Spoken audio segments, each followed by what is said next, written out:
की इस वीडियो में मैं विंटर इन नॉर्वे के हवाले से कुछ फैक्ट्स आपके साथ शेयर करूंगा कि क्या नॉर्वे में विंटर में वाकई 6 मंथ के लिए जो है वो डार्कनेस होती है, सनलाइट नहीं होती, या फिर टेम्परेचर कितना होता है और क्या चीज़ें वगैरह जो सारी हैं वो जम जाती हैं सर्दियों में। ये सारी चीज़ें मैं आपको बताऊँगा इस वीडियो में। तो just outside my room balcony में खड़ा होकर मैं ये वीडियो रिकॉर्ड कर रहा हूँ और इस वक्त तकरीबन 11 बजे का टाइम है और सनलाइट आपको कहीं भी नज़र नहीं आएगी। पहला क्वेश्चन मैं आपको उसका आंसर देता हूँ सनलाइट का। तो विंटर में ये होता है कि नॉर्वे में मोस्टली जो है वो सनलाइट आपको नहीं मिलती। नॉर्दर्न एरियाज़ में तो बिल्कुल ही सूरज नहीं निकलता और बाकी जो साउथ ईस्टर्न पार्ट्स हैं यहाँ पे भी अगर जिस दिन स्काई क्लियर होता है, पहली बात है स्काई नहीं क्लियर होता विंटर में ज़्यादातर, और अगर किसी दिन स्काई क्लियर हो भी जाता है तो 1-2 घंटे के लिए सूरज निकलता है। मसलन अगर 11 बजे तकरीबन सूरज निकलता है और फिर 3 बजे फिर रात हो जाती है।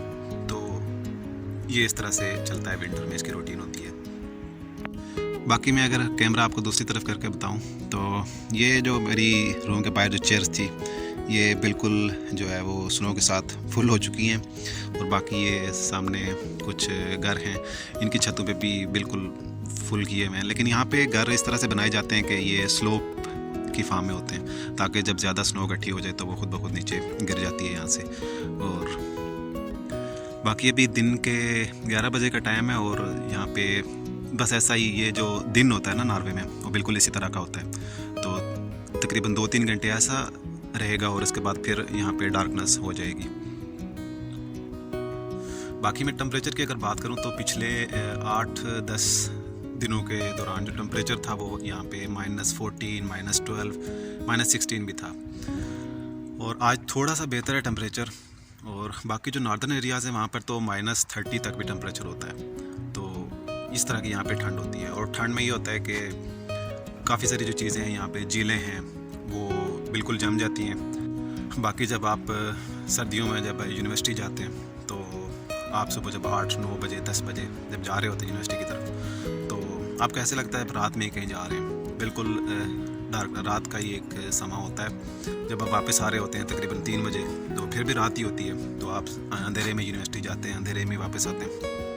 अब यहाँ पे तकरीबन लास्ट टाइम मैंने जब वो सनलाइट देखी थी तो उस वक़्त वो तकरीबन आज से 20 दिन पहले की बात है। तो उसके बाद कोई सनलाइट यहाँ पे नहीं है, और आज कंटिन्यूसली तकरीबन 6 दिन हो गए।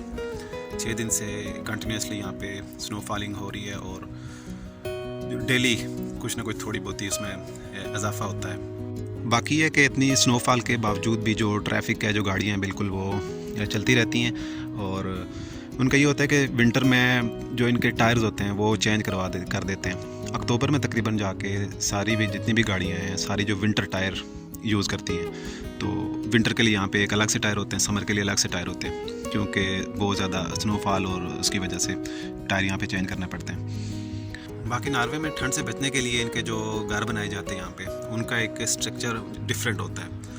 उसका ये होता है कि जो सेंट्रल लेयर होती है वो कंक्रीट की होती है, आउटर लेयर जो होती है वो वुडन होती है, मतलब जितने भी घर होते हैं वो बाहर से लकड़ी के होते हैं, और जब इनसाइड जो देखी जाती है तो वहाँ पे भी आपको दोबारा से फिर एक लकड़ी की एक थर्ड लेयर जो है वो वहाँ पे लगाई जाती है। इसी तरह जो है छतों में वो इंसुलेशन की जाती है बाकायदा, और बाकी हर रूम में तकरीबन हीटर होता है, हीटर के बगैर गुजारा नहीं होता। और एक जो भी आपका लिविंग रूम है, आपकी वाशरूम में वहाँ पे भी हीटर लगा होता है, और किचन में आप जाते हैं वहाँ पे भी हीटर लगा होता है। तो हीटर के बगैर यहाँ पे सर्वाइव करना बहुत मुश्किल होता है।